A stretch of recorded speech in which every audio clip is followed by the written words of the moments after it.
위대한 선조들이 있어서가 아니라는 거예요. 원래 민족이 뛰어나서 그런 것이 아니라는 거예요. 믿음 때문에 이렇게 살 수 있다는 거예요. 믿음 때문에 지금 축복받고 있다는 것을 지금 사도 바울이 유대인들에게 얘기하고 있는 거예요. 아브라함이 믿음의 조상이 된 이유가 무엇이냐?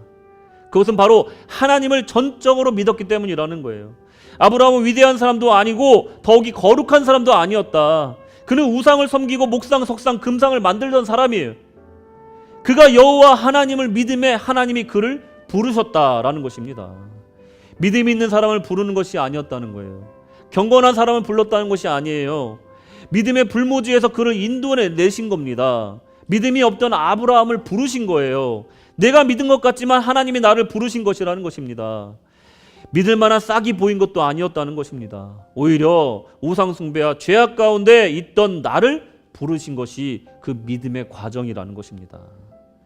그것이 바로 없는 것을 있는 것으로 부르시는 역사라는 것입니다.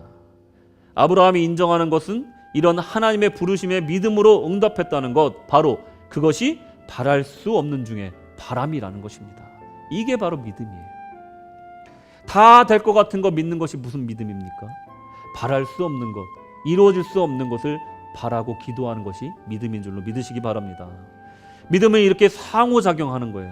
그러면서 형성되는 거예요. 단 엄청나게 큰 하나님의 은혜 가운데 보이지도 않는 미비한 우리의 믿음이 합쳐져서 우리의 믿음이 형성된다는 거예요. 여러분, 종종 간증하신 분들 중에 뭐 그런 뜻은 아니었겠지만 오해를 받는 경우가 있어요. 내가 제 발로 교회에 왔고 자기가 잘해서 신앙 생활을 잘했고 그래서 복 받았다, 뭐 이렇게 간증하시는 분들이 있는데, 물론 간절히 기도하고 들어주셔서 응답하셨겠지만 사실 하나님의 전능하신가 부르심이 없었다면 여기 그 누구도 이 교회에 앉아 있을 사람 아무도 없다는 것을 믿으십니까? 하나님은요, 우리를 믿음을 주셨기 때문에 우리가 올 수 있었다는 것입니다. 아브라함은 하나님이 함께 하신 것을 믿어 하란을 떠날 수가 있었습니다. 아브라함이 큰 결단을 하여서 순종한 것이 아니라 하나님이 그에게 믿음을 주셨기 때문에 믿고 떠날 수 있었다는 것입니다. 아브라함은 자기 아내를 누이로 속여서라도 목숨을 부지하려던 그런 속 좁은 사람이었고 정말 평범한 사람이었어요. 원래부터 강단이 있는 담대한 사람이라고 말할 수가 없다는 거예요. 그의 순종은 하나님께서 그에게 믿음을 허락하신 결과로 나타났다는 것입니다. 믿음은 원래 내 것이 아닙니다. 의도 내 것이 아니에요. 하나님께서 주신 것인 줄로 믿으시기 바랍니다. 아들 이삭을 동물을 각을 뜨고 피를 흘려 불로 태워 올려드리는 번제로 드리려 했던 그 역사는 어떻습니까? 어떻게 보고 듣도 못한 그 신앙의 시험을 만점으로 통과할 수 있었을까요? 이 신학자들은 이때를 아브라함의 신앙의 절정기라고 평가를 하는데 어떻게 이런 신앙을 나타낼 수가 있었을까요?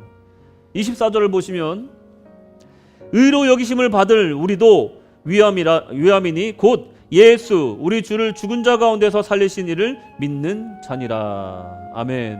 여러분, 이렇게 쑥 읽고 지나가면 이 말씀이 그냥 평범한 말씀처럼 느껴질 수 있어요. 근데 이 말씀 가운데는요, 성경 전체를 처음부터 끝까지 관통하는 이 구원의 역사가 이 한 구절에 담겨 있어요. 여러분 보세요. 의로 여기심을 받았어요. 근데 우리를 위함이래요. 아브라함이 의로 여기심을 받았대요. 근데 우리를 위함이래요. 그 몇천 년 전에 우리 믿음의 조상이 의로 여김을 받았는데 그것이 현재 사는 우리를 위한 것이래. 놀랍지 않습니까? 이게 시간을 초월하는 거예요. 공간을 초월하는 하나님의 구원이라는 거예요. 그러니 예수를, 우리 주를 죽은 자 가운데서 살리신 이를 믿었는데 이 믿는 것의 주체가 누구냐? 아브라함이라는 거예요. 놀라운 사실입니다, 여러분. 그러니까 아브라함이 그 이삭을 그 번제단에다 올려놓고 실제로 칼로 각을 뜰려고 했어요. 죽이려고 했다는 거예요. 하나님께 바치려고 했다는 거예요. 이건 쇼가 아니에요, 여러분. 내 금쪽 같은 자식을 거기에 묶어놓고 정말 눈물 흘리면서 정말 떨리는 손으로 그를 찌르려고 했던 거예요, 여러분. 그게 아버지의 심정이에요. 하나님 아버지도 예수님을 십자가에 달리시게 할 때 그런 심정이 아니었을까요? 이삭을 바치는 그 행위는요, 예수님의 그 십자가의 그 구원을 이 표정으로 나타내는 그런 역사라는 걸 여러분 기억하셔야 돼요. 이미 아브라함은요, 죽은 자를 살리실 것임을 믿었다는 거예요. 이게 엄청난 사실입니다. 그 믿음이 아브라함을 구원했다는 것입니다. 하나님은 죽은 자도 살리시는 분, 생명의 주인임을 믿었기 때문에 가능했다는 것입니다.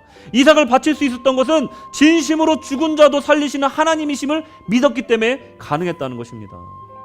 여러분, 우리가 신앙생활을 하다 보면, 아까도 광고할 때 말씀을 드렸지만, 좀 몹쓸병에 걸리셔서 좀 그 생명의 위협을 당하신 분들을 위해서 우리가 중보기도하는 경험을 신앙생활 하다면 하잖아요. 근데 참 아이러니하게도 어떤 분은 기도의 응답을 받아서 건강을 회복하신 분이 있는가 하면, 어떤 분은 또 기도에도 불구하고 그 생을 마감하신 분들을 종종 만나게 돼요. 그럴 때 우리 신앙에 좀 벽을 만나는 느낌을 들지 않으십니까? 아니, 이렇게까지 기도를 했는데 왜 하나님 살리지 않으시지? 내 기도는 뭐가 되는 건가? 이런 생각 혹시 해보셨어요?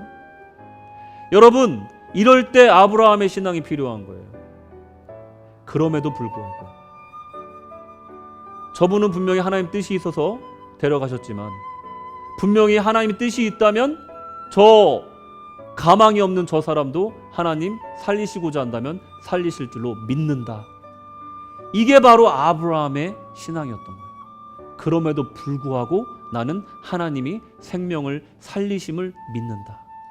이게 바로 아브라함의 신앙이었다는 거예요. 하나님은 아브라함의 이 믿음을 의롭게 여기셨고, 그를 믿음의 조상으로, 그를 구원하여 주시는 길로 인도해 주셨다는 거예요. 여러분, 아브라함은 99세가 돼서야, 그때서야 할례를 받았습니다. 아이들이 받아야 되는데 99세가 돼서야 할례를 받았어요. 그 부르심을 받은 나이가 75세였습니다. 아브라함 시대를 훨씬 지나서야 모세는 시내산에서 두 돌판에 새긴 율법을 받았습니다. 이게 무슨 뜻입니까? 유대인들이 그렇게 자랑하는 구원의 방편인 할례와 율법, 이 두 가지 아무것도 없이도 아브라함은 하나님의 선물인 믿음을 선물로 받았고 구원받았다는 것이, 이거보다 더 큰 증거가 어디 있습니까? 율법 아니라는 거예요.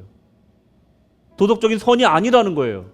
종교적인 의식이 아니라는 거예요. 오직 믿음만이 구원에 이르게 한다는 것을 믿으시기 바랍니다. 아브라함은 할례 없이, 율법 없이도 하나님께 의롭다 여김을 받았다는 것입니다.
내 이웃을 늘 사랑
쉴